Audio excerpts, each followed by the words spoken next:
ನಮಸ್ಕಾರ, ಅಮೋಘ ನ್ಯೂಸ್ಗೆ ಸ್ವಾಗತ. ನಾನು ಸ್ಮಿತಾ. ರೀಲ್ಸ್ ವಿಚಾರಕ್ಕೆ ಪ್ರಿಯಕರನ ಜೊತೆ ಜಗಳದ ಬಳಿಕ ಯುವತಿ ನೇಣಿಗೆ ಶರಣಾಗಿರುವ ಘಟನೆ ತುಮಕೂರು ಗ್ರಾಮಾಂತರದ ಹೊಸಹಳ್ಳಿಯಲ್ಲಿ ನಡೆದಿದೆ. ದೊಡ್ಡ ಸಾರಂಗಿ ಬಳಿಯ ಡಿ ಹೊಸಹಳ್ಳಿ ನಿವಾಸಿ ಚೈತನ್ಯ ಹಾಗೂ ಆಕೆಯ ಪ್ರಿಯಕರ ವಿಜಯ್ ಕುಮಾರ್ ಜೊತೆ ನಿನ್ನೆ ಇನ್ಸ್ಟಾಗ್ರಾಂ ಪೇಜ್ ಒಂದರಲ್ಲಿ ಸ್ಟ್ರೀಟ್ ಫೋಟೋಗ್ರಫಿಯನ್ನ ಮಾಡಿಸಿದ್ರು. ಮನೆಗೆ ಹೋಗಿ ಚೈತನ್ಯ ತಾಯಿಯೊಂದಿಗೆ ಊಟ ಮಾಡಿ 8:30 ಬಳಿಕ ತಾಯಿ ರೂಮಿಗೆ ಹೋಗಿ ಮಲಗಿದ್ರು.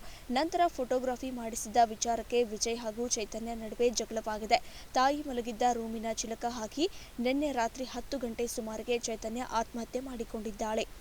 ಅಸಲಿಗೆ ಚೈತನ್ಯ ಎಸ್ಎಸ್ಐಟಿ ಕಾಲೇಜಿನಲ್ಲಿ ಫೈನಲ್ ಇಯರ್ ಡಿಗ್ರಿ ವ್ಯಾಸಂಗ ಮಾಡುತ್ತಿದ್ಲು. ಈ ನಡುವೆ ತಮ್ಮ ಪಕ್ಕದ ಊರಿನ ವಿಜಯ್ ಕುಮಾರ್ ಜೊತೆ ಪ್ರೇಮಾಂಕುರವಾಗಿತ್ತು. ವಿಜಯ್ ಕುಮಾರ್ ವೃತ್ತಿಯಲ್ಲಿ ಚಾಲಕನಾಗಿದ್ದಾನೆ. ಕಳೆದ ಕೆಲ ವರ್ಷಗಳಿಂದ ಇಬ್ಬರ ನಡುವೆ ಪ್ರೀತಿ ಮುಂದುವರಿಯುತ್ತಾ ಬಂದಿದ್ದು. ಇನ್ನು ಪ್ರೀತಿ ವಿಷಯ ತಿಳಿದು ಚೈತನ್ಯ ಮನೆಯವರು ಚೈತನ್ಯಳಿಗೆ ವಾರ್ನ್ ಮಾಡಿದ್ರು. ಮನೆಯವರ ವಾರ್ನ್ಗೂ ಬಗ್ಗದ ಚೈತನ್ಯ ಪ್ರೀತಿಯಲ್ಲಿ ಮುಂದುವರೆದಿದ್ಲು. ಆದರೆ ನಿನ್ನೆ ರೀಲ್ಸ್ ಒಂದನ್ನ ಚೈತನ್ಯ ಸ್ಟೇಟಸ್ನಲ್ಲಿ ಅಪ್ಲೋಡ್ ಮಾಡಿದ್ಲು. ಇದೇ ಸ್ಟೇಟಸ್ ವಿಚಾರವಾಗಿ ನಿನ್ನೆ ರಾತ್ರಿ ವಿಜಯ್ ಮತ್ತು ಚೈತನ್ಯ ನಡುವೆ ಜಗಳವಾಗಿದೆ. ಆ ಬಳಿಕ ಚೈತನ್ಯ ಆತ್ಮಹತ್ಯೆಗೆ ಶರಣಾಗಿದ್ದಾಳೆ. ಗ್ರಾಮಾಂತರ ಠಾಣೆಯಲ್ಲಿ ಪ್ರಕರಣ ದಾಖಲಾಗಿದ್ದು, ವಿಜಯ್ ಕುಮಾರ್ ನನ್ನ ಮಗಳ ಸಾವಿಗೆ ಕಾರಣ ಎಂದು ಚೈತನ್ಯ ತಾಯಿ ಸೌಭಾಗ್ಯ ದೂರು ನೀಡಿದ್ದಾರೆ. ವಿಜಯ್ ಕುಮಾರ್ನ ವಶಕ್ಕೆ ಪಡೆದಿರುವ ತುಮಕೂರು ಗ್ರಾಮಾಂತರ ಪೊಲೀಸರು ತನಿಖೆಯ ಬಳಿಕ ಚೈತನ್ಯ ಆತ್ಮಹತ್ಯೆಗೆ ನೈಜ ಕಾರಣ ತಿಳಿದು ಬರಬೇಕಿದೆ. ಮಕ್ಕಳಿಗೆ ಮನೆಯಿಂದಲೇ ಸಂಸ್ಕಾರ ಕಲಿಯಬೇಕು. ತಂತ್ರಜ್ಞಾನ ಮುಂದುವರೆದಿದೆ. ಇಂದಿನ ತಂತ್ರಜ್ಞಾನದಿಂದ ಬಹಳ ಅನುಕೂಲವಿದೆ. ಅದನ್ನು ಎಲ್ಲರೂ ಸದುಪಯೋಗ ಪಡಿಸಿಕೊಳ್ಳಬೇಕು ಅಂತ ಬಿಜಿಎಸ್ ಸಂಸ್ಥೆಯ ಆದಿಚುಂಚನಗಿರಿ ಚಿಕ್ಕಬಳ್ಳಾಪುರ ಶಾಖಾ ಮಠದ ಶ್ರೀ ಶ್ರೀ ಶ್ರೀ ಮಂಗಳನಾಥ ಸ್ವಾಮೀಜಿಯವರು ಶಿಡ್ಲಘಟ್ಟದಲ್ಲಿ ಹೇಳಿದರು. ನಗರದ ಹೊರವಲಯದ ಹಂಡೆಗನಾಳ ಸಮೀಪವಿರುವ ಕೆವಿ ಭವನ ಕಲ್ಯಾಣ ಮಂಟಪದಲ್ಲಿ ಸೋಮವಾರದಂದು ಬಿಜಿಎಸ್ ಪಬ್ಲಿಕ್ ಶಾಲೆಯಿಂದ ಎಲ್ಕೆಜಿ ಹಾಗೂ ಯುಕೆಜಿ ಮಕ್ಕಳಿಗಾಗಿ ಹಮ್ಮಿಕೊಂಡಿದ್ದ ಜ್ಞಾನಾಂಕುರ ಅಕ್ಷರಾಭ್ಯಾಸ ಕಾರ್ಯಕ್ರಮವನ್ನು ದೀಪ ಬೆಳಗಿಸುವುದರ ಮೂಲಕ ಉದ್ಘಾಟಿಸಿ ಆಶೀರ್ವಚನ ನೀಡಿದರು. ಇನ್ನು ಪೋಷಕರು ತಮ್ಮ ಮಕ್ಕಳನ್ನ ಸಮಾಜ ಆಸ್ತಿಯನ್ನಾಗಿ ಮಾಡಲು ಅಡಿಪಾಯ ಹಾಕಬೇಕು. ಇನ್ನು ಮಕ್ಕಳಿಗೆ ಉತ್ತಮ ಭವಿಷ್ಯವನ್ನ ರೂಪಿಸಲು ಪೋಷಕರ ಪಾತ್ರ ಮಹತ್ತರವಾಗಿದೆ. ಶಿಸ್ತು, ಆಚಾರ, ವಿಚಾರ ಮತ್ತು ಸಂಸ್ಕೃತಿಯನ್ನ ಮೈಗೂಡಿಸುವ ಮೂಲಕ ಮಕ್ಕಳನ್ನೇ ಆಸ್ತಿಯನ್ನಾಗಿ ರೂಪಿಸಬೇಕು ಅಂತ ಹೇಳಿದ್ರು. ಸ್ವಾಮೀಜಿಯವರ ಸೂಚನೆಯಂತೆ ತಂದೆ ತಾಯಿ ಅಕ್ಕಿಯಲ್ಲಿ ಓಂಕಾರ ಬರೆಸಿ ಅಕ್ಷರಾಭ್ಯಾಸ ಮಾಡಿಸಿದರು. ಇನ್ನು ಪೋಷಕರು ತಮ್ಮ ಮಕ್ಕಳನ್ನ ಸರತಿ ಸಾಲಿನಲ್ಲಿ ನಿಂತು ಪೂಜ್ಯರ ಪಾದಗಳಿಗೆ ನಮಸ್ಕರಿಸುತ್ತಾ ಆಶೀರ್ವಚನ ಪಡೆದರು.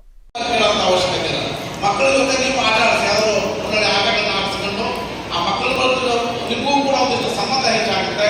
ಅವಾಗ ಮೊಬೈಲಿಂದ ದೂರ ಇರಲಿಕ್ಕೂ ಕೂಡ ಸಾಧ್ಯ ಆಗುತ್ತೆ. ಕಾರ್ಯಕ್ರಮ ಮಾಡೋದ್ರಿಂದ ಒಂದು ಅನುಕೂಲ ಅಂದರೆ ಪಾಪ ಈ ಬಟ್ಟೆಗಳೆಲ್ಲ ಹೊರಗಡೆ ಬರ್ತವೆ. ಆಭರಣಗಳು, ಬಟ್ಟೆಗಳು, ಪಂಚೆ, ಶರ್ಟು, ಶಲ್ಯ ಎಲ್ಲ ಹೊರಗೆ ಬರ್ತವೆ. ಅದೇ ಬೀರಲ್ಲಿ ಇದ್ದಿದ್ದ ಒಳ್ಳೆ ಹೊರದವರಂಥ ಸಂದರ್ಭಗಳು ಇರ್ತವೆ.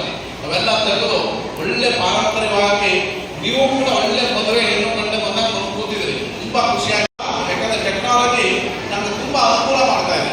ಅದನ್ನು ನಾವು ಸದುಪಯೋಗ ಮಾಡ್ಕೋಬೇಕು. ದುರುಪಯೋಗ ಮಾಡ್ಕೊಂಡು ಮೊಬೈಲ್ ಬಂದು ಹಾಳಾಗ್ಬೋದು, ಟಿವಿ ಬಂದು ಹಾಳಾಗ್ಬೋದು ಅನ್ನೋದಕ್ಕಿಂತಲೂ ಆ ಮೊಬೈಲ್ ಅನ್ನ, ಟಿವಿಗಳನ್ನ ನಾವು ಯಾವಾಗ ಬಳಸಬೇಕು ಅದನ್ನು ಬಳಸ್ಕೊಂಡು ನಾವು ಉಳಿದ ಕಡೆ, ನಮ್ಮ ಸಂಸ್ಕಾರದ ಕಡೆ, ನಮ್ಮ ಜೀವನದ ಕಡೆ, ನಮ್ಮ ಮಕ್ಕಳ ಭವಿಷ್ಯದ ಕಡೆ ಒಂದು ಗಮನ ಹರಿಸಬೇಕು. ಕಾರ್ಯಕ್ರಮದಲ್ಲಿ ಬಿಜಿಎಸ್ ಶಿಕ್ಷಣ ಸಂಸ್ಥೆಯ CEO doctor N Shivaram Reddy, BGS ಪ್ರಾಂಶುಪಾಲರಾದ ಮಹದೇವ ಸೇರಿದಂತೆ ಪೋಷಕರು, ಪುಟಾಣಿ ಮಕ್ಕಳು ಭಾಗಿಯಾಗಿದ್ದರು. ಕೊಠಾಳಿ ಅನಿಲ್ ಕುಮಾರ್, ಅಮೋಕ್ ಟಿವಿ, ಶಿಡ್ಲಘಟ್ಟ. ಬೆಂಗಳೂರಿನ ಹೊರವಲಯದ ಹಳೆ ನಿಜ್ಗಲ್ ಬಳಿ ನಡೆದ ರಸ್ತೆ ಗಲಭೆ ಘಟನೆಯಲ್ಲಿ ಭಾಗಿಯಾಗಿದ್ದಾರೆ ಎಂಬ ಆರೋಪದ ಮೇಲೆ ಕೇಂದ್ರ ಮಾಜಿ ಸಚಿವ ಹಾಗೂ ಮಾಜಿ ಸಂಸದ ಅನಂತಕುಮಾರ್ ಹೆಗಡೆ ಅವರ ಗನ್ಮ್ಯಾನ್ ಮತ್ತು ಚಾಲಕನ ವಿರುದ್ಧ ಡಾಬಸ್ಪೇಟೆ ಪೊಲೀಸರು ಎಫ್ಐಆರ್ ದಾಖಲಿಸಿದ್ದಾರೆ. ಹಳೆ ನಿಜ್ಗಲ್ ಬಳಿ ಹೆಗಡೆಯವರು ಕಾರ್ಯಕ್ರಮವೊಂದನ್ನು ಮುಗಿಸಿಕೊಂಡು ಬರುತ್ತಿದ್ದಾಗ ಎಸ್ಯುವಿ ಕಾರನ್ನ ಅತಿ ವೇಗವಾಗಿ ಓವರ್ಟೇಕ್ ಮಾಡಿ ನಿಲ್ಲಿಸಿ ಚಾಲಕನ ವಿರುದ್ಧ ಮನಸೋ ಇಚ್ಛೆ ಹಲ್ಲೆ ನಡೆಸಿದ್ದಾರೆ ಎಂಬ ಆರೋಪವಾಗಿದೆ. ಇನ್ನೊಂದು ಕಾರನ್ನ ಸೈಫ್ ಖಾನ್ ಎಂಬುವರು ಚಲಿಸಲಾಗುತ್ತಿದ್ದು, ಅನಂತಕುಮಾರ್ ಹೆಗಡೆಯವರ ಕಾರು ಮುಂದಕ್ಕೆ ಹೋಗಲು ದಾರಿ ಮಾಡಿಕೊಡಲಿಲ್ಲ ಎಂಬ ಕಾರಣಕ್ಕೆ ಓವರ್ಟೇಕ್ ಮಾಡಿ ನಿಲ್ಲಿಸಿ ವಾಗ್ವಾದಕ್ಕಿಳಿದ ಪರಿಸ್ಥಿತಿ ವಿಕೋಪಕ್ಕೆ ಹೋಯಿತು. ಹೆಗಡೆಯವರ ಕಾರು ಚಾಲಕ ಸೈಫ್ ಖಾನ್ ಅವರ ಕಾರಿಗೆ 2-3 ಬಾರಿ ಹಾರ್ನ್ ಮಾಡಿದ್ದರೂ ಸೈಫ್ ಖಾನ್ ಅವರು ಗಮನಿಸದೆ ಚಾಲನೆಯನ್ನ ಮುಂದುವರೆಸಿದ್ರು. ಇನ್ನು ಇದಕ್ಕೆ ಕೋಪದಿಂದ ಹೆಗಡೆಯವರ ಕಾರು ಚಾಲಕ ಎಸ್ಯುವಿಯನ್ನ ಅಡ್ಡಗಟ್ಟಿದ್ದಾರೆ. ನಂತರ ಚಾಲಕ ಮತ್ತು ಗನ್ಮ್ಯಾನ್ ಇಬ್ಬರು ಹೊರಬಂದು ಸೈಫ್ ಖಾನ್ ಮತ್ತು ಅವರ ಸಹೋದರನ ಮೇಲೆ ಹಲ್ಲೆ ನಡೆಸಿದ್ದಾರೆ ಎಂದು ಪೊಲೀಸರು ಹೇಳುತ್ತಾರೆ. ಸೈಫ್ ಖಾನ್ ಅವರ ಕುಟುಂಬದ ಸದಸ್ಯರು ಕಾರಿನ ಒಳಗಿನಿಂದ ರೆಕಾರ್ಡ್ ಮಾಡಿದ ವಿಡಿಯೋದಲ್ಲಿ ಕಿತ್ತಳೆ ಬಣ್ಣದ ಶರ್ಟ್ ಧರಿಸಿದ ವ್ಯಕ್ತಿಯೊಬ್ಬರು ಸೈಫ್ ಖಾನ್ ಮತ್ತು ಅವರ ಸಹೋದರನನ್ನ ಹೆದರಿಸುತ್ತಿರುವ ಮತ್ತು ಹಲ್ಲೆ ಮಾಡುತ್ತಿರುವುದನ್ನು ತೋರಿಸಿದ್ದಾರೆ. ದಾಳಿಗೊಳಗಾದ ಸೈಫ್ ಖಾನ್ ನೀಡಿದ ದೂರಿನ ಆಧಾರದ ಮೇಲೆ ಪ್ರಕರಣ ದಾಖಲಿಸಲಾಗಿದೆ. ಕುಟುಂಬದವರ ಹೇಳಿಕೆಯನ್ನ ದಾಖಲಿಸಲಾಗಿದೆ.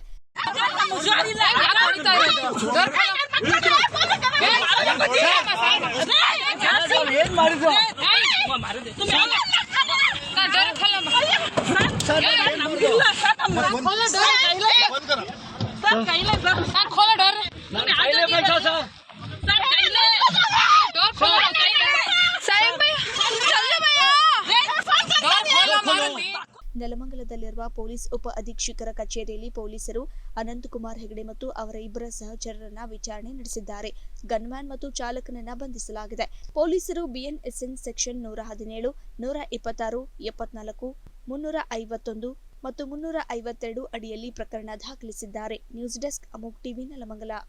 ಈ ದಿವಸ ನಮ್ಮ ದಾಬಸ್ಪೇಟ್ ಲಿಮಿಟ್ಸಲ್ಲಿ ಒಂದು ಇನ್ಸಿಡೆಂಟ್ ಆಗಿದೆ.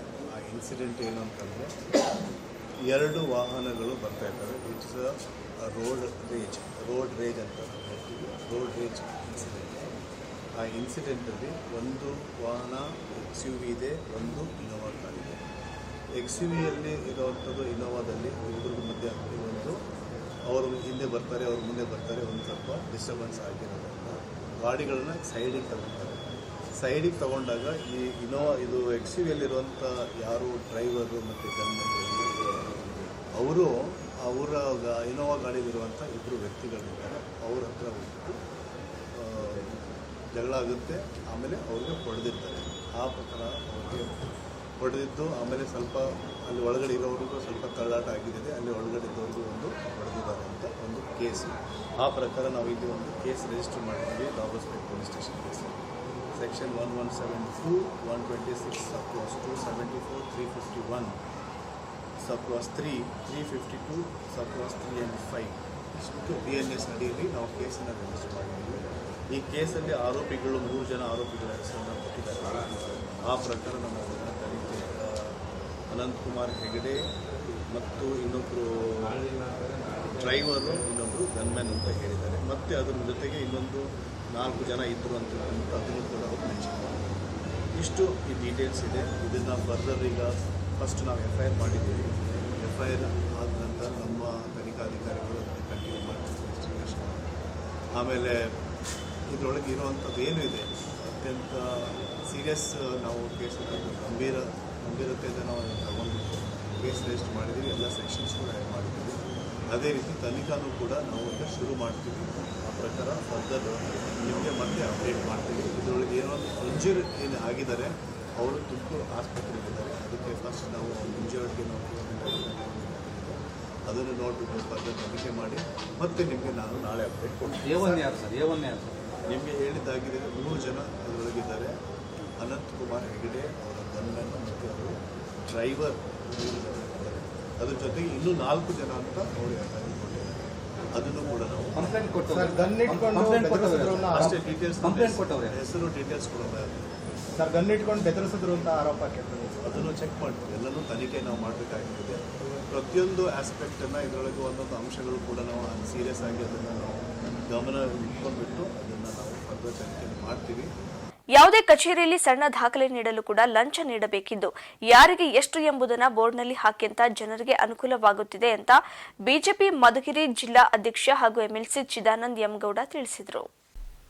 ಪಟ್ಟಣದ ಬಿಜೆಪಿ ಜಿಲ್ಲಾ ಕಾರ್ಯಾಲಯದಲ್ಲಿ ನಡೆದ ಪತ್ರಿಕಾಗೋಷ್ಠಿಯಲ್ಲಿ ಮಾತನಾಡಿದ ಅವರು, ಯಾವುದೇ ಕಚೇರಿಯಲ್ಲಿ ಸಣ್ಣ ದಾಖಲೆ ನೀಡಲು ಕೂಡ ಲಂಚ ನೀಡಬೇಕಿದ್ದು ಯಾರಿಗೆ ಎಷ್ಟು ಎಂಬುದನ್ನು ಬೋರ್ಡ್ನಲ್ಲಿ ಹಾಕಿ ಎಂದು ಆಕ್ರೋಶ ಹೊರಹಾಕಿದರು. ವಸತಿ ಸಚಿವ BZ ಜಮೀರ್ ಅಹಮದ್ ಆಪ್ತ ಸಹಾಯಕ ಹಾಗೂ ಕಾಂಗ್ರೆಸ್ ಶಾಸಕ BR ಪಾಟೀಲ್ ಮಾತನಾಡಿರುವ ಆಡಿಯೋ ಲಭ್ಯವಿದ್ದು, ನಿರಪಕ್ಷ ಶಾಸಕರಿಂದಲೇ ಮನೆ ನೀಡಲು ಲಂಚಕ್ಕೆ ಬೇಡಿಕೆ ಇಟ್ಟಿರುವುದು ನಿಜಕ್ಕೂ ನಾಚಿಕೆಗೇಡಿನ ಸಂಗತಿಯಾಗಿದೆ. ಈ ಸರ್ಕಾರ ಭ್ರಷ್ಟಾಚಾರದ ಕೂಪದಲ್ಲಿ ಮುಳುಗಿದ್ದು ಅಜಾಗರೂಕತೆಯಿಂದ ನಡೆಯುತ್ತಿದ್ದು ಜನಸಾಮಾನ್ಯರ ರಕ್ತ ಹೀರುತ್ತಿದೆ.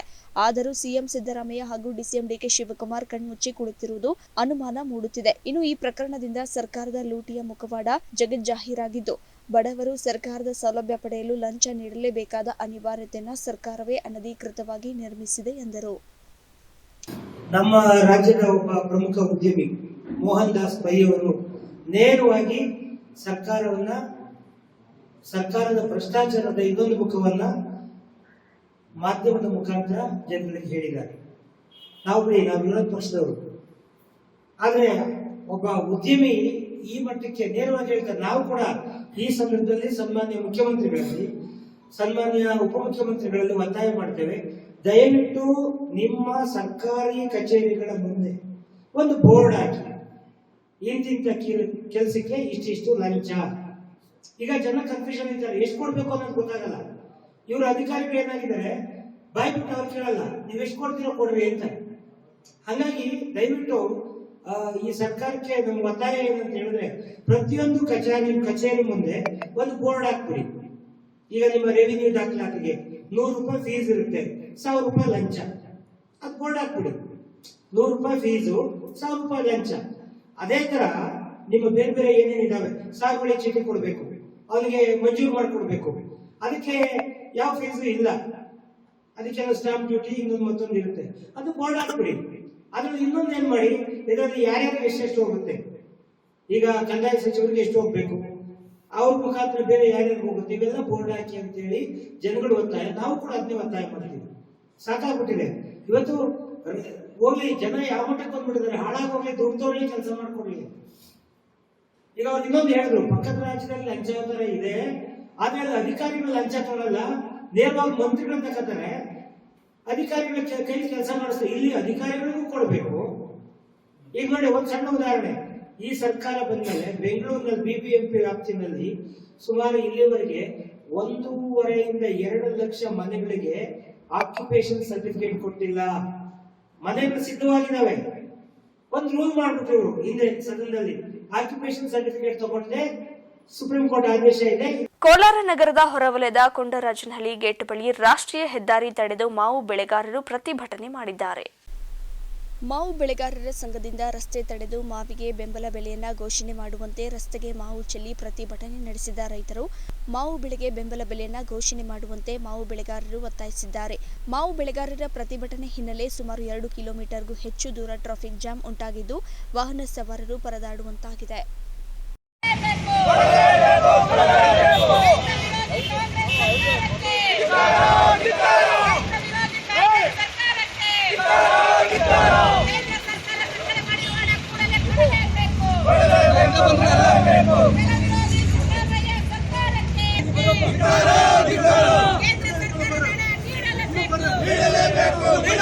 ಗುಬ್ಬಿ ತಾಲೂಕಿನ ಮಠದ ಹಳ್ಳದ ಕೆರೆಗೆ ಇದೇ ಶನಿವಾರ ರಂಗನಹಳ್ಳಿ ಗೇಟ್ ಬಳಿ ಭೂಮಿ ಪೂಜೆ ಮಾಡಲಾಗುತ್ತಿದೆ. ಭೂಮಿ ಪೂಜೆ ಮಾಡಲಾಗುತ್ತಿದ್ದು ಎಲ್ಲ ಸಾರ್ವಜನಿಕರು ಆಗಮಿಸಬೇಕು ಅಂತ ತಾಲೂಕು ಕಾಂಗ್ರೆಸ್ ಅಧ್ಯಕ್ಷ ವೆಂಕಟೇಶ್ ಸುದ್ದಿಗೋಷ್ಠಿಯಲ್ಲಿ ಹೇಳಿದ್ದಾರೆ. ಗುಬ್ಬಿ ತಾಲೂಕಿನ ಮಂಚಲದೊರೆ ಅಂಕಸಂದ್ರ ಭಾಗದಲ್ಲಿ ಕುಡಿಯುವ ನೀರು ಸಾಕಷ್ಟು ಸಮಸ್ಯೆ ಇದ್ದು ಪ್ರಯತ್ನ ಮಾಡಿದರೂ ಯಾವುದೇ ಪ್ರಯೋಜನವಾಗಿರಲಿಲ್ಲ.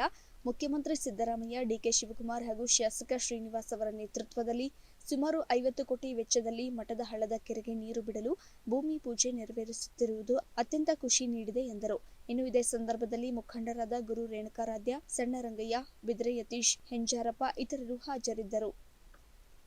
ಯಾವ ಪ್ರಾಜೆಕ್ಟ್ಗಳಿದಾವಲ್ಲ, ಅವ್ರ ಹೋರಾಟ ಸುಮ್ಮನೆ ಬಿಂಬಿಸ್ತವ್ರಲ್ಲ, ಹೇಮಾವತಿ ಚಾನಲ್ಲೇ ನೀರೇ ಬರಲ್ಲ ಅಂತ, ಅದೆಲ್ಲ ರಾಜಕೀಯ ಪ್ರೇರಿತ ಹೇಳಿಕೆಗಳಷ್ಟೇನೆ. ಅದೆಲ್ಲ ಅವ್ರು ಮಾಡೋ ಅಂಥದ್ದು ಏನೂ ಇದಿಲ್ಲ.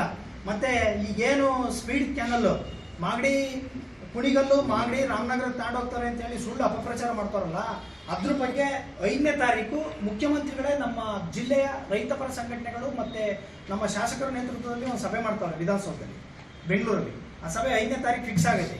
ಅವತ್ತು ನಮ್ಮ MLAರು, ಮುಖ್ಯಮಂತ್ರಿಗಳು ಮತ್ತೆ ಜಲಸಂಪನ್ಮೂಲ ಸಚಿವರ ಸಮ್ಮುಖದಲ್ಲಿ ಅದನ್ನು ವಿರೋಧ ಮಾಡ್ತಾರೆ.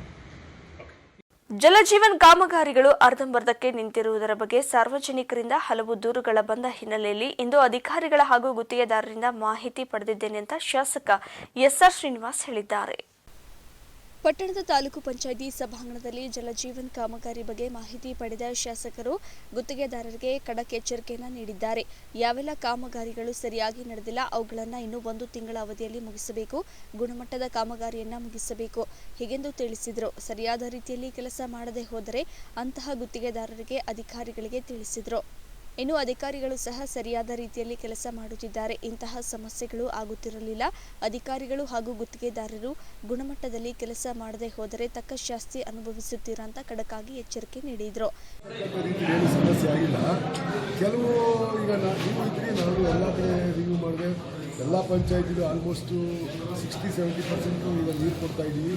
ಸ್ವಲ್ಪ ಅಲ್ಪ ಸ್ವಲ್ಪ 30-40% ವ್ಯತ್ಯಾಸಗಳಾಗಿದೆ. ಅದು ನಾವು ಚೆಕ್ ಸಂಪರ್ಕ ಕಲ್ಪಿಸ್ಕೊಳ್ಳೋದ್ರಲ್ಲಿ ಗೊತ್ತಾಗಿರ್ತಕ್ಕಂಥದ್ದು, ಕೆಲವು ಕಡೆ ಓವರ್ ಟ್ಯಾಂಕ್ಗೆ ಜಾಗ ಕೊಡದೇ ಇರ್ತಕ್ಕಂಥದ್ದು, ಇವೆಲ್ಲ ಸಣ್ಣ ಪುಟ್ಟ ಸಮಸ್ಯೆ. ನಾವು ಹಿಂದೆ ಈ ಥರ ಮೀಟಿಂಗ್ ಮಾಡಿ ಕ್ರಮ ಕೈಗೊಂಡಿದ್ರೆ ಇಷ್ಟು ಎಲ್ಲ ಕಂಪ್ಲೀಟ್ ಆಗಿರ್ತಕ್ಕಂಥದ್ದು. ಅದು ಎಲ್ಲರಿಗೂ ಒಂದು ತಿಂಗಳು ಟೈಮ್ ಕೊಟ್ಟಿದ್ವಿ. ಒಂದು ತಿಂಗಳೊಳಗಡೆ ಆಲ್ಮೋಸ್ಟ್ ಆಗಿ ಎಲ್ಲವನ್ನು ಕಂಪ್ಲೀಟ್ ಮಾಡ್ತಕ್ಕಂಥದ್ದು ಮಾಡ್ತೀವಿ. ಕೆಲವೊಂದು ಹೊರತುಪಡಿಸಿ ಯಾವ ಓವರ್ ಟ್ಯಾಂಕ್ ಆಗಬೇಕು ಅವೆಲ್ಲವೂ ಕೂಡ 3-4 ತಿಂಗಳು ಬೇಕಾಗುತ್ತೆ ಕಟ್ಟಕ್ಕೆ. ಅವು ಬಿಟ್ಟು ಮಿಕ್ಕಿದಾಗ ಸಣ್ಣ ಪುಟ್ಟ ತೊಂದರೆ ಇರ್ತಕ್ಕಂಥದ್ದು ಬಗೆಹರಿಸಿ ಅವು ಸರಿಪಡಿಸಿ ಎಲ್ಲವನ್ನೂ ಕೂಡ ನಮ್ಮ ತಾಲೂಕಿನಲ್ಲಿ ಇರ್ತಕ್ಕಂಥ ಸುಮಾರು 90% ಇದೊಂದು ತಿಂಗಳು ಸರಿಪಡಿಸ್ತಕ್ಕಂಥ. ರಾಮನಗರ ಹಾಸನದಲ್ಲಿ ಇದ್ದಂತಹ ಒಂದು ತುಮಕೂರಲ್ಲಿ ಯಾಕೆ 20% ಅದ್ರ ಬಗ್ಗೆ ನನಗೆ ಐಡಿಯಾ ಇಲ್ಲ. ಈಗ ಕಾಂಟ್ರಾಕ್ಟ್ ಬಗ್ಗೆ ಗಮನ ತಂದರೆ ನಾನು ಅದು ಕಾಂಟ್ರಾಕ್ಟ್ ಬರೋಕ್ಕೆ ಹೇಳಿದ್ದೀನಿ. ನಾನೇ CO ಹತ್ರ ಮಾತಾಡಿ ಸರಿಪಡಿಸ್ತಕ್ಕಂಥ ಇಲ್ಲ, ನಾನು ವಿಚಾರಿಸಿದೆ. ನಮ್ಮ ಎಕ್ಸಿಕ್ಯೂಟಿವ್ ಇಂಜಿನಿಯರ್ನ ಹಾಸನಲ್ಲೂ ಕೂಡ ಹಿಡಿತಾರೆ ಅಂತಕ್ಕಂಥದ್ದು ನಾವು ಹೇಳಿದ್ದಾರೆ. ನೋಡೋಣ, ಅವ್ರು ಹಾಸನಲ್ಲಿ ಹಿಡಿಯೋದು ಮಾಡೋದ್ರ ಬಗ್ಗೆ ನಾನು CO ಹತ್ರ ನಾನೇ ಹೋಗಿ ಸೆಟಲ್ ಮಾಡ್ತೇನೆ. ಕಾಂಟ್ರಾಕ್ಟರ್ಗಳು ಗುಣಮಟ್ಟದ ಮಾಡಲ್ಲ ಅಂತ ಒಂದು ನಡೀತಾರೆ. ಉಪಯೋಗಿಸಲು 20 ನೀರು ಆಗಿದ್ದು ಅದರಲ್ಲೂ ಕೆಲವು ಸಮಸ್ಯೆ ಆಗಿರ್ತಕ್ಕಂಥದ್ದು. ನಾನು ಯಾರ್ಯಾರು ಆ ಥರದ್ದು ನಾವು ಫಸ್ಟ್ ಪ್ಲೇಸಲ್ಲಿ ಮಾಡಿ 2021 ಮಾಡಿ ಟೆಂಡರ್ ತಗೊಂಡು ಇದುವರೆಗೂ ಮಾಡಿದ್ವು ಅವೆಲ್ಲವನ್ನು ಕೂಡ ರೀಸೆಂಟ್ ಮಾಡಿ ಹೇಳಿದ್ದಾರೆ. ಅವ 15 ದಿವಸಕ್ಕೆ ಉಳಿದ ಪ್ರಪೋಸಲ್ ಕೂಡ ಈ ಎಕ್ಸಿಕ್ಯೂಟಿವ್ ಇಂಜಿನಿಯರ್ ಕಳ್ಸೋಕ್ಕೆ ಹೇಳಿದ್ದೀನಿ. ನಾವು ಕಳಿಸ್ಬಿಟ್ಟು ಯಾರ್ಯಾರು ಆಧಾರ ಇದ್ದಾವೋ ಅವೆಲ್ಲರೂ ರೀಸೆಂಟ್ ಮಾಡಿಸ್ತಕ್ಕಂಥದ್ದು. ಎಷ್ಟು ದಿನ ಟೈಮ್ ಕೊಡಿರ್ತಾರಲ್ಲ? 15 ಡೇಸಲ್ಲಿ ಕೆಲಸ ಶುರು ಮಾಡಿರಬೇಕು. 15 ಡೇಸಲ್ಲಿ ಯಾರು ಕೆಲಸ ಶುರು ಮಾಡಿದ್ರು ಅವೆಲ್ಲವನ್ನೂ ಕೂಡ ನಾವು ಎಕ್ಸಿಕ್ಯೂಟಿವ್ ಇಂಜಿನಿಯರ್ಗೆ ರೀಸೆಂಟ್ ಮಾಡೋಕ್ಕೆ ಪ್ರಪೋಸಲ್ ಕಳಿಸಿದ್ದು ಹೇಳ್ಬಿಟ್ಟು ಆಲ್ರೆಡಿ ನಮ್ಮ ಬಳಿಗೆ ಹೇಳಿದ್ದೀನಿ. ಅದನ್ನು ಕಳಿಸ್ತೀವಿ. ಇನ್ನು ಇದೇ ಸಂದರ್ಭದಲ್ಲಿ ಇಒ ಶಿವಪ್ರಕಾಶ್, ನಟರಾಜು ಸೇರಿದಂತೆ ಗುತ್ತಿಗೆದಾರರು ಹಾಜರಿದ್ದರು. ಚಾಮರಾಜನಗರ ಜಿಲ್ಲೆಯ ಹನೂರು ಪಟ್ಟಣದ ಹೊರವಲಯದ ಕೊಳ್ಳೇಗಾಲ ಮುಖ್ಯ ರಸ್ತೆಯಲ್ಲಿ ಸರ್ಕಾರದ ಮಾಲೀಕತ್ವದ ಭೂಮಿಯನ್ನ ಅಕ್ರಮವಾಗಿ ಒತ್ತುವರಿ ವಿರುದ್ಧ ಅಧಿಕಾರಿಗಳು ಭಾರೀ ಕಾರ್ಯಾಚರಣೆ ನಡೆಸಿದ್ದು ಸುಮಾರು 30 ಕೋಟಿ ರೂಪಾಯಿ ಮೌಲ್ಯದ 14 ಎಕರೆ ಜಮೀನನ್ನು ವಶಕ್ಕೆ ಪಡೆದಿದ್ದಾರೆ. ಚಾಮರಾಜನಗರ ಜಿಲ್ಲೆಯ ಹನೂರಿನಲ್ಲಿ ಮಂಗಳವಾರ ಬೆಳಗ್ಗೆ 7 ಗಂಟೆಗೆ ಆರಂಭವಾದ ಕಾರ್ಯಾಚರಣೆ ತಹಶೀಲ್ದಾರ್ ವೈಕೆ ಗುರುಪ್ರಸಾದ್, ರಾಜಸ್ವ ನಿರೀಕ್ಷಕ ಶೇಷಣ್ಣ ಮತ್ತು ಹನೂರು ಪೊಲೀಸ್ ಇನ್ಸ್ಪೆಕ್ಟರ್ ಆನಂದಮೂರ್ತಿ ನೇತೃತ್ವದಲ್ಲಿ ನಡೆಯಿತು. ಈ ವೇಳೆ ಸರ್ವೆ ಸಂಖ್ಯೆ 355/1 ಅದರಲ್ಲಿ 5.50 ಎಕರೆ, ಸರ್ವೆ ಸಂಖ್ಯೆ 356/A ಅದರಲ್ಲಿ 5.95 ಎಕರೆ, ಸರ್ವೆ ಸಂಖ್ಯೆ 356/C 2.58 ಎಕರೆ, ಒಟ್ಟಾರೆ 14.03 ಎಕರೆ ಜಾಗವನ್ನು ವಿಶ್ವೇಶ್ವರ ಪ್ರಸಾದ್ ಎಂಬಾತ ತನ್ನ ವಶಕ್ಕೆ ಪಡೆದಿದ್ದಾನೆ ಎಂಬ ಮಾಹಿತಿಯ ಮೇರೆಗೆ ಅಧಿಕಾರಿಗಳು ಕ್ರಮ ಕೈಗೊಂಡಿದ್ದು ಸ್ಥಳದಲ್ಲೇ ಜೆಸಿಬಿಗಳ ಮೂಲಕ ಅಕ್ರಮ ನಿರ್ಮಾಣವನ್ನು ತೆರವುಗೊಳಿಸಿದರು. ಇನ್ನು ಈ ಭದ್ರತಾ ಕಾರ್ಯಾಚರಣೆಯಲ್ಲಿ 20ಕ್ಕೂ ಹೆಚ್ಚು ಕಂದಾಯ ಇಲಾಖೆಯ ಅಧಿಕಾರಿಗಳು, 30ಕ್ಕೂ ಹೆಚ್ಚು ಪೊಲೀಸ್ ಸಿಬ್ಬಂದಿ, ಅಗ್ನಿಶಾಮಕ ದಳ, ಪಟ್ಟಣ ಪಂಚಾಯತ್ ಹಾಗೂ ಆರೋಗ್ಯ ಇಲಾಖೆಗಳ ಸಿಬ್ಬಂದಿ ಸಕ್ರಿಯವಾಗಿ ಪಾಲ್ಗೊಂಡಿದ್ದರು. ಶಿವಕುಮಾರ್, ಅಮೋಕ್ ಟಿವಿ, ಚಾಮರಾಜನಗರ.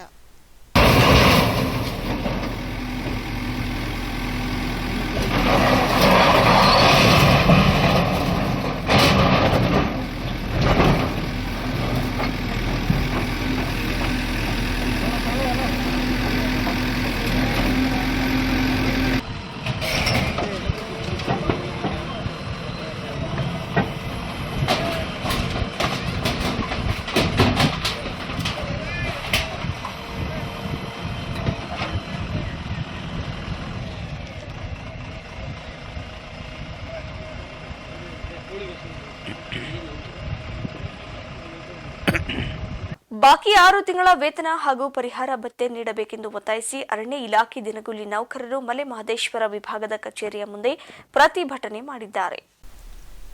ರಾಮಪುರ, ಪಿಜಿಪಾಳ್ಯ, ಪಾಲರ್, ಮಲೆ ಮಹದೇಶ್ವರ ಬೆಟ್ಟ, ಹನೂರು ಅರಣ್ಯ ಪ್ರದೇಶದಲ್ಲಿ ದಿನಗೂಲಿ ಆಧಾರದ ಮೇಲೆ ಕೆಲಸ ಮಾಡುತ್ತಿರುವ ವಾಚರ್ಗಳು, ಕಚೇರಿಯ ಸಿಬ್ಬಂದಿಗಳು ಹಾಗೂ ಎಪಿಸಿ ಕ್ಯಾಂಪ್ಗಳಲ್ಲಿ ವಾಚರ್ ಕಾರ್ಯನಿರ್ವಹಿಸುತ್ತಿರುವವರಿಗೆ ಮಾರ್ಚ್, ಏಪ್ರಿಲ್, ಮೇ, ಜೂನ್ ತಿಂಗಳ ಸಂಬಳ ನೀಡಿಲ್ಲ.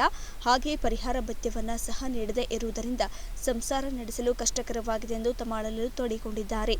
ಹಾಗೆ ಕಾಯಂ ನೌಕರರಷ್ಟೇ ಕೆಲಸವನ್ನ ನಾವು ಮಾಡುತ್ತಿದ್ದೇವೆ, ಅರಣ್ಯ ಉಳಿವಿನ ಜವಾಬ್ದಾರಿಯನ್ನು ಸಹ ಪಾಲಿಸುತ್ತಿದ್ದೇವೆ, ಆದರೆ ವೇತನ ನೀಡದೆ ತಾರತಮ್ಯ ಮಾಡಲಾಗ್ತಾ ಇದೆ ಅಂತ ಆರೋಪಿಸಿದ್ದಾರೆ. ಹನೂರು ವಿಭಾಗದ ಎಸಿಎಫ್ ಉಮಾಪತಿ ಮಾತನಾಡಿ, 2 ತಿಂಗಳ ಸಂಬಳ ಮಾಡಲಾಗುವುದು ಹಾಗೂ ಪರಿಹಾರ ಭತ್ಯೆ ನೀಡಲು 15 ದಿನ ಕಾಲಾವಕಾಶ ನೀಡಿ ಎಂದು ಭರವಸೆ ನೀಡಿದ ನಂತರ ಪ್ರತಿಭಟನಾಕಾರರು ಪ್ರತಿಭಟನೆಯನ್ನು ಕೈಬಿಟ್ಟು ಕರ್ತವ್ಯಕ್ಕೆ ತೆರಳಿದರು. ಶಿವಕುಮಾರ್, ಅಮೋಕ್ ಟಿವಿ, ಚಾಮರಾಜನಗರ. ಫೆಬ್ರವರಿ ಮತ್ತು ಮಾರ್ಚ್ದು ಆಗುತ್ತೆ ಸರ್ 2024 ಮತ್ತು ಈ ವರ್ಷದ್ದು ಮಾರ್ಚಿಂದ ಇಲ್ಲಿವರೆಗೂ ಆಗಿಲ್ಲ. 4 ತಿಂಗಳು ಹಳೇದು 2 ತಿಂಗಳು, ಟೋಟಲ್ 6 ತಿಂಗಳು ಸಂಬಳ ಆಗುತ್ತೆ. ಹಂಗೆ PF ಮೆಸೇಜ್ ಬರ್ತಾ ಇಲ್ಲ, ಕ್ಯಾಂಪ್ಗಳಲ್ಲಿ ಕರೆಂಟ್ ಇಲ್ಲ, ಕರೆಕ್ಟಾಗಿ ನೀರಿನ ವ್ಯವಸ್ಥೆ ಇಲ್ಲ, ಯಾವುದೂ ಇಲ್ಲ ಸರ್. ಈ ರೀತಿ ಇದು ಮಾಡಿದ್ರೆ ರಾಜ್ಯ ರಾಜಕೀಯದಲ್ಲಿ ತನ್ನದೇ ಆಗಿರುವ ಹಿಡಿತ ಹೊಂದಿರುವ ಬೆಳಗಾವಿ ಜಿಲ್ಲಾ ರಾಜಕೀಯದಲ್ಲಿ ಮತ್ತೆ ವರ್ಗಾವಣೆ ಹಸ್ತಕ್ಷೇಪ ಸಂಚಲನಕ್ಕೆ ಕಾರಣವಾಗಿದೆ. 4 ಕಾಂಗ್ರೆಸ್ ಶಾಸಕರ ಮಧ್ಯೆ ತೀವ್ರ ಪೈಪೋಟಿ ಎದ್ದಿದೆ. ಹಾಗಾದ್ರೆ ಅದೇನು ಸ್ಟೋರಿ ಅಂತೀರಾ? ಇಲ್ಲಿದೆ ನೋಡಿ. ಹೌದು, ಬೆಳಗಾವಿ ಜಿಲ್ಲೆಯಲ್ಲಿ ಅಧಿಕಾರಿಗಳ ವರ್ಗಾವಣೆ ವಿಚಾರಕ್ಕೆ 4 ಶಾಸಕರ ಮಧ್ಯೆ ಪೈಪೋಟಿ ನಡೆದಿದ್ದು, ಒಂದು ಹುದ್ದೆಯ ಅಧಿಕಾರಿ ಕರೆತರಲು 4 ಕಾಂಗ್ರೆಸ್ ಶಾಸಕರ ಮಧ್ಯೆ ಬಿಗ್ ಫೈಟ್ ನಡೆಯುತ್ತಿದೆ. ಬೈಲಹೊಂಗಲ ಉಪವಿಭಾಗಾಧಿಕಾರಿ ಹುದ್ದೆಯನ್ನ ತಮ್ಮ ಆಪ್ತರಿಗೆ ಕೊಡಿಸಲು ಕೈ ಶಾಸಕರ ಲಾಬಿ ನಡೆಸುತ್ತಿದ್ದಾರೆ. ಕಳೆದ 2.5 ವರ್ಷಗಳಿಂದ ಈ ಹುದ್ದೆಯಲ್ಲಿರುವ ಪ್ರಭಾವತಿ ಫಕೀರ್ಪುರ್ ವರ್ಗಾವಣೆ ಆಗುವ ಮುನ್ನವೇ ಈ ಹುದ್ದೆಗೆ ಆಪ್ತರನ್ನ ಕರೆತರಲು ಶಾಸಕರ ಕಸರತ್ತು ನಡೆಸಿದ್ದಾರೆ. ಇನ್ನು ಈ ಕುರಿತು ಪ್ರತಿಕ್ರಿಯೆ ನೀಡಿದ ಸಚಿವ ಸತೀಶ್ ಜಾರಕಿಹೊಳಿ ಹೇಳಿದ್ದು ಹೀಗೆ: ಗಂಡು ಮೆಟ್ಟಿದ ನಾಡು ಬೈಲಹೊಂಗಲ. ಎಸಿ ಹುದ್ದೆಗಾಗಿ 2 ಕೆಎಸ್ ಅಧಿಕಾರಿಗಳ ಮಧ್ಯೆ ಪೈಪೋಟಿ ನಡೆದಿದ್ದು, ಬೇಡಿ ಎದೆಯಲ್ಲಿರುವ ಜಗದೀಶ್ ಗಂಗಣ್ಣನವರು ಹಾಗೂ ಬೂಡಾಡದಲ್ಲಿರುವ ಪ್ರವೀಣ್ ಜೈನ್ ಮಧ್ಯೆ ಪೈಪೋಟಿ ಉಂಟಾಗಿದೆ. ಪ್ರವೀಣ್ ಜೈನ್ ಪರ ಮಹಂತೇಶ್ ಕೌಜಲಗಿ, ಅಶೋಕ್ ಪಟ್ಟಣ್ ಲಾಬಿ ನಡೆಸುತ್ತಿದ್ದರೆ, ಜಗದೀಶ್ ಗಂಗಣ್ಣನವರ ಪರವಾಗಿ ಕಿತ್ತೂರು ಶಾಸಕ ಬಾಬಾ ಸಾಹೇಬ್ ಪಾಟೀಲ್, ಸವದತ್ತಿ ಕಾಂಗ್ರೆಸ್ ಶಾಸಕ ವಿಶ್ವಾಸ್ ವೈದ್ಯ ಲಾಬಿ ನಡೆಸುತ್ತಿದ್ದಾರೆ. ಇನ್ನು ಪ್ರವೀಣ್ ಜೈನ್ ಪೋಸ್ಟಿಂಗ್ ಕೊಡುವಂತೆ ನೇರವಾಗಿ ಸಿಎಂ ಮೇಲೆ ಬೈಲಹೊಂಗಲ ಶಾಸಕ ಕೌಜಲಗಿ ಹಾಗೂ ರಾಮದುರ್ಗ ಶಾಸಕ ಸಿಎಂ ಆಪ್ತ ಅಶೋಕ ಪಟ್ಟಣ್ ಒತ್ತಡ ತರುತ್ತಿದ್ದಾರೆ. ಮತ್ತೊಂದೆಡೆ ಸತೀಶ್ ಜಾರಕಿಹೊಳಿ ಮೂಲಕ ವಿಶ್ವಾಸ ಬಾಬಾ ಸಾಹೇಬ್ ಪಾಟೀಲ್ ಸಿಎಂ ಮೇಲೆ ಒತ್ತಡ ಹೇರುತ್ತಿದ್ದಾರೆ. ತಮ್ಮ ಆಪ್ತ ಶಾಸಕರ ಶಿಫಾರಸ್ಸಿಗೆ ಮನ್ನಣೆ ನೀಡುವಂತೆ ಸಿಎಂ ಮೇಲೆ ಸತೀಶ್ ಒತ್ತಡ ಹೇರಿದ್ದಾರೆ ಎಂಬ ಮಾಹಿತಿ ಇದ್ದು, ಸದ್ಯ ಬೆಳಗಾವಿ ನಾಯಕರ ಕಿತ್ತಾಟಕ್ಕೆ ಎಸಿ ಹುದ್ದೆಯ ವರ್ಗಾವಣೆ ಪಟ್ಟಿಯ ಪ್ರಕ್ರಿಯೆಯನ್ನೇ ಸಿಎಂ ಸಿದ್ದರಾಮಯ್ಯ ತಡೆ ಹಿಡಿದಿದ್ದಾರೆ. 4-5 ಟ್ರಾನ್ಸ್ಫರ್ ಆಗ್ತಾವ, ಒಂದು ಆ ಕಡೆ ಈ ಕಡೆ ಆಗ್ತಿರ್ತಾವ. ತಮ್ಮ ಗಮನಕ್ಕೆ ಬರದೇನೋ ನಮ್ಮ ಜಿಲ್ಲೆಯಲ್ಲಿ ಆಗ್ತದ ಅಂತ ಇಲ್ಲ, ಆಕೆ ಬರ್ಬೇಕಂತೇನಿಲ್ಲ. ತಾಲೂಕು ಲೆವೆಲ್ ಅವ್ರು ಮಾಡ್ಕೋತಾರ MLAಗಳು. ನಾವೇನು ಜಿಲ್ಲಾ ಮಾಡೋದು ನಾವು ಮಾಡ್ತೀವಿ. ಅಲ್ಲಿ ಜಿಲ್ಲಾ ಮಾಡಿದಾಗ MLAಗಳು ಹೇಳಿದ್ದೆ ಮಾಡ್ತೀವಿ. ನಮ್ದಿನ ಸ್ವಂತ ಏನತ್ರ ಇಂಟ್ರೆಸ್ಟ್ ಇರೋಲ್ಲ. ಒಬ್ಬರು ಕೇಳಿರ್ತಾರ, ಒಬ್ರು ಹಿಂದೆ ಮುಂದೆ ಆಗ್ತೈತೆ. ಹಿಂದೂ ಕೂಡ ಆಗಿದೆ, ಹಿಂದಿನ ಅವಧಿ ಇದೆ. ಟ್ರಾನ್ಸ್ಫರ್ ಬಂದಾಗ ಆಗೋದು ಎಲ್ಲರಿಗೂ ಒಂದೊಂದು ಪೋಸ್ಟ್ 3 ಜನ ಕೇಳ್ತಾರೆ. 3 ಜನ ಮಾಡೋಕ್ಕಾಗೋದ, ಸರಿ ಒಂದೇ ಮಾಡಬೇಕಾಗುತ್ತೆ. ಮುಂದಿನ ಸಾರಿ ಅಡ್ಜಸ್ಟ್ ಮಾಡ್ತೀವಿ ಅಷ್ಟೇ. ಇಲ್ಲ, ಹೆಚ್ಚಿನಗೆ ಶಿವಮೊಗ್ಗ ಅಲ್ಲೆಲ್ಲ ಬೇರೆದವ್ರು ತಗೋತಿದ್ದಾರೆ. ಸತೀಶ್ ಜಾರಕಿಹೊಳಿ ಹೇಳಿದ್ದು ಆಗ್ತಾ ಇಲ್ಲ. ಬೆಳಗಾವಿ ಜಿಲ್ಲಾದಾಗ ಟ್ರಾನ್ಸ್ಫರ್ನಾಗ ನಂದು ಒಂದೇ 5 ಸೀಟ್ ಎಲ್ಲ ಅವ್ರು ಹೇಳಿದ್ಕೊಂಡಿದ್ದೀವಿ. ಒಂದೇ ಒಂದಂತ ಎಲ್ಲ MLA ಹೇಳಿದ್ವಿ, ಬೇರೆ ಜಿಲ್ಲೆ ಮಂತ್ರಿಗಳು ಹೇಳಿದ್ವಿ, ಬೆಂಗಳೂರು ಅವ್ರು ಹೇಳಿದ್ವಿ, ಮಾಡಿದ್ದೀವಿ. ಈಗ ನಮ್ಮ ಅಂಡ್ರ ಅವ್ರು ಕೆಲಸ ಮಾಡ್ತಾರೆ, ನಂದೇ ಬೇಕಂತೇನಿಲ್ಲ. ನಮ್ಮವ್ರ ಬೇಕಂತಿಲ್ಲ, ಯಾರಿದ್ರು ನಮ್ಮ ಅಂಡ್ರ ಕೆಲಸ ಮಾಡ್ತಾರೆ ಅವ್ರ ಅಧಿಕಾರಿಗಳು. ನಂದು ಜಿಲ್ಲೆಯಲ್ಲಿ 27 ಲಿಸ್ಟ್ ಮಾಡಿವಿ ಮೊನ್ನೆ. ಅಥವಾ ನಾನು ಶಿಫಾರಸ್ ಮಾಡಿದ್ದು ಒಂದೇ 27 ಎಲ್ಲ ಜಿಲ್ಲಾ ಶಾಸಕರು ಮಂತ್ರಿಗಳು ಹೇಳಿದ್ದೆ ಮಾಡಿದ್ವಿ. ಅದನ್ನೇ ನಾವು ಭಾಳ ಸೀರಿಯಸ್ ಆಗಿ ತಗೊಳ್ಳೋಂಥದ್ದು ಅವಶ್ಯಕತೆ ಇಲ್ಲ. ಎಲ್ಲೋ ಭಾರತೀಯ ಜನತಾ ಪಕ್ಷದ ಒಟ್ಟಾರೆ ವರ್ಗಾವಣೆ ಆಗದಿದ್ದರೂ ಒಂದೇ ಹುದ್ದೆ ಅಧಿಕಾರಿ ತರಲು 4 ಕಾಂಗ್ರೆಸ್ ಶಾಸಕರ ಮಧ್ಯೆ ತೀವ್ರ ಪೈಪೋಟಿ ಇದ್ದು, ಅದರಲ್ಲಿ ಸಿಎಂ ಸಿದ್ದರಾಮಯ್ಯ ಆಪ್ತ ಶಾಸಕರಿದ್ದರೆ, ಮತ್ತೊಂದೆಡೆ ಸತೀಶ್ ಜಾರಕಿಹೊಳಿ ಆಪ್ತ ಶಾಸಕರ ನಡುವೆ ಜಂಗಿ ಕುಸ್ತಿ ನಡೆಯುತ್ತಿದ್ದು, ಯಾರು ಗೆದ್ದು ಬೀಗ್ತಾರೆ ಕಾದು ನೋಡಬೇಕಿದೆ. ಈರನಗೌಡ ಶೀಲವಂತರ ಅಮೋಘ್ ಟಿವಿ ಬೆಳಗಾವಿ. ಇದಿಷ್ಟು ಸುದ್ದಿಗಳು ನೋಡ್ತಾ ಇರಿ ಅಮೋಘ್ ಟಿವಿ, ಎಂದೆಂದಿಗೂ ನಿಮ್ಮೊಂದಿಗೆ.